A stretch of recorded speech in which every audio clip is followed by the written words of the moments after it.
हैं। Good afternoon gentleman, आप दोनों का ही स्वागत है ईटी नाउ स्वदेश पर। इस वक्त तो बाजार में भारी बिकवाली छाई हुई है। 17,795 के लो हमने देखे और उन्हीं स्तरों के आसपास भारी बिकवाली का माहौल। राजेश जी, ओवरसोल्ड हो चुका है, शॉर्ट कवरिंग पॉसिबल है, लेकिन क्या लगता है सोमवार के ट्रेडिंग सेशन में, आज फ्राइडे सेशन तो बिल्कुल बाजार वॉश आउट होता हुआ दिखा, क्या आने वाला हफ्ता Q3 रिजल्ट्स कुछ हद तक बाजार को संभालने की कोशिश करेंगे? गुड आफ्टरनून मानसी जी। या तो मार्केट देखे तो यस, नियर टू सेटअप के हिसाब से तो ओवरसोल्ड हो चुका है। पीसीआर देखे तो 0.76 के आसपास अभी चल रहा है, तो काफी कुछ सप्लाई यहाँ पे ऑलरेडी मार्केट में आते हुए दिखी है स्पेशली लास्ट 2 ट्रेडिंग सेशन में। लेकिन हमें लगता है कि 17,800 यहाँ से एक इम्पोर्टेंट लेवल रहेगा, और अभी जिस तरीके के सेटअप बने हुए निफ्टी देखे तो 50 डे 100 डे मूविंग एवरेज के नीचे फिसल चुका है, और बैंक निफ्टी भी देखें तो आज 50 डे मूविंग एवरेज के नीचे फिसलते हुए दिख रहा है। तो हमें लगता है दोनों इंडेक्स में नियर टर्म सेटअप पे एक वीकनेस तो जरूर यहाँ पे बनते हुए दिखी है, और जिस तरीके से कॉल राइटर्स ने अपनी पोजीशन एग्रेसिवली ऐड करी है, हम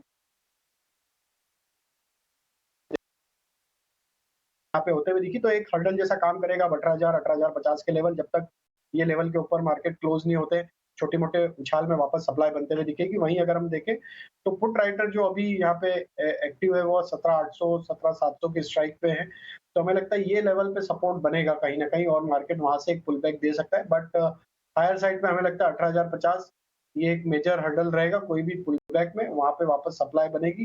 बैंक निफ्टी का स्ट्रक्चर जरूर नियर टर्म पे वीक हुआ है, ये एक कंसर्न यहाँ पे देखने को मिल रहा है।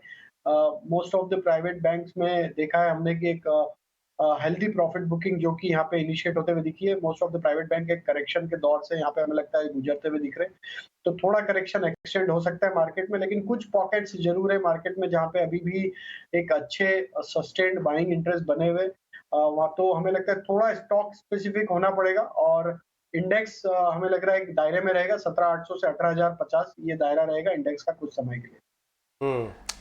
रुद्रा भी हमारे साथ हैं। रुद्रा, ये बताइए, आप तो काफी टाइम तक शॉर्ट थे बाजार में, आपने कवर करनी अपनी पोजीशन शुरू की या अभी होल्ड कर रहे हैं शॉर्ट?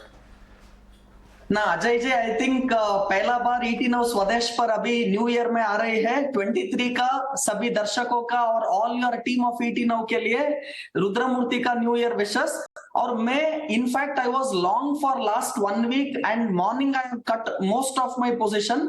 मेरा क्लियर व्यू ये है कि निफ्टी का आज थोड़ा डेरिवेटिव का डेटा देखा है तो ये मालूम होता है कि निफ्टी का आज गिरावट क्या है। It has happened with increase in open interest. जनवरी महीने का ओपन इंटरेस्ट देखा है तो 12.61% एडिशन हुआ है।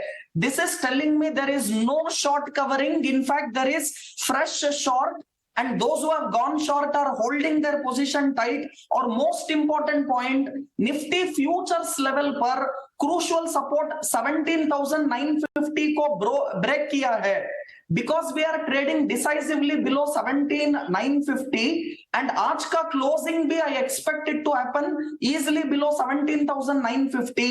For me, market is headed downwards for very short term. Medium term longer time frame investors के लिए घबराना का जरूरत नहीं है, but for very short term trader, kind of a 2-3 day kind of a trader, still I will tell you wait for opportunity. मेरे को 17,800 is the last and final support. Any positional bull you have to hold on unless 17,800 breaks, then I say yes, this market has reversed.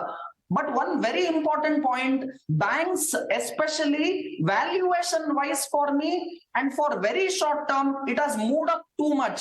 So don't have any trading long positions generally in bank, avoid financial, and you have to understand market is too volatile and you have to be very flexible. ये रुद्रा, 42,000 अगर आज टूटता है तो bank Nifty नीचे किधर जाएगा, और 17,800 निफ्टी पे टूटता है क्लोजिंग बेसिस पे, ये दोनों लेवल्स, तो नीचे कहां के लिए पोजीशन ओपन हो जाएगी? या अजय जी, पहला निफ्टी के लिए बात किया तो today's close below 17,950 on futures will test 17,800 to 830 on Monday itself. And if 17,800 breaks, then we might see another 400-500 point kind of a correction. So time frame बहुत इंपॉर्टेंट है. If you are a 2-3 day kind of a trader, I am still telling you go short. Look at 17,830, 17,800. If you are a positional trader bid for a month kind of a time frame, then 17,800 is the last support, below which you can see 17,400. At least I can tell you this, no buying whatsoever. Don't catch the falling knife. और bank Nifty को देखा है तो आज का open interest addition देखो, 9.5% open interest addition, close to 10%. And after seeing fall for last 2-3 days, today we are seeing 10% addition in open interest. That is telling to me price coming down, increase in open interest, supports getting broken. This market is yet to see a near-term bottom, and I have exited all long position in trading, and I am short. And I'm short in banks and financials for very short-term trade. And one has to be definitely out of long position as a trader if you are having leverage and defend opposition. Okay लेकिन एक बात ये वो साथ भी ये कह रहे हैं कि 2 से 3 दिन का तो पेन रहेगा और उसके बाद रिवर्सल के भी अच्छे साइन हैं, ठीक है, लेकिन इस बीच में फिर आप आज क्या शॉर्ट ट्रेड्स ही देंगे रुद्रा? डेफिनेटली प्रियंका, और मेरा शॉर्ट ट्रेड नंबर 1 है इंडस इंडिया बैंक का. So Indus India bank, lot of people have got stuck trying to go long, so I want to use that opportunity. वो लोग टवल को अभी throw करना है, and that is where market will fall faster. So Indus India Bank is a short. Look at target of 1,150 to come initially, and keep a stop loss of 1,210. Or my second short call is on Axis Bank. This stock last quarter before result was available at around 750. Now it has gone non-stop to 950, like a mid cap or a small cap stock available in F&O. So I am expecting 910 on Axis Bank and keep a stop loss of 955. मेरा banks का क्या shorting call है? It is for 2-3 day kind of a call. Medium to longer time frame, no need to worry. And wherever excess valuation is there or too much move has happened, उस stocks पर correction जरूर आना है. Okay ठीक है, दोनों banks को आप शॉर्ट कर रहे हैं, आपकी दोनों कॉल शॉर्ट सेल किए हैं, एक्सिस बैंक और इंडसइंड बैंक को, लेकिन आप साथ ये भी कह रहे हैं कि 2 से 3 दिन का ही आपको शॉर्ट टर्म का पेन दिख रहा है, ठीक है, सेल साइड का पेन दिख रहा है. राजेश, आप कहाँ बेट कर रहे हैं आज? प्रियंका जी, मेरे दोनों बाय कॉल है और पहला स्टॉक है बालाकृष्ण इंडस्ट्री. ये स्टॉक में देखें तो एक स्ट्रेंथ यहाँ पे बनी हुई है वीकली सेटअप पे. अगर हम देखें स्टॉक में एक राउंडिंग बॉटम फॉर्मेशन यहाँ पे बनते हुए दिख रहा है. डेली सेटअप से देखें तो स्टॉक अपने सारे इंपॉर्टेंट मूविंग एवरेजेस के ऊपर सस्टेन कर रहा है और एक ब्रेकआउट लेवल के ऊपर यहाँ पे एक स्ट्रेंथ यहाँ पे प्ले आउट होते हुए दिख रही है. जिस तरीके के स्ट्रक्चर बालाकृष्ण इंडस्ट्री के, हमें लगता है ये स्टॉक में एक अच्छा मोमेंटम कंटिन्यू होते हुए दिख सकता है. 2270 तक की अपसाइड हमें लगता है इसमें आते हुए दिख सकती है, तो बालाकृष्ण इंडस्ट्री बाय रहेगा. 2270 के टारगेट के लिए स्टॉप लॉस होगा 2165 का. और जो दूसरा स्टॉक बाय करना है वो इंश्योरेंस स्पेस से HDFC लाइफ. हमने इस स्टॉक पे पहले भी बाय रिकमेंडेशन दिए.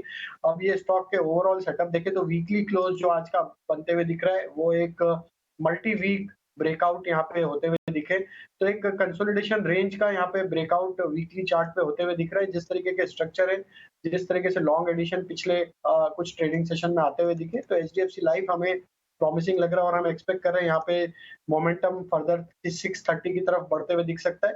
तो HDFC लाइफ बाय किया जा सकता है 604 के स्टॉप लॉस से. तो चलिए 2 कॉल्स खरीदारी की राजेश जी की तरफ से और 2 कॉल्स बिकवाली की रुद्रमूर्ति जी की तरफ से. इंडसइंड और एक्सिस में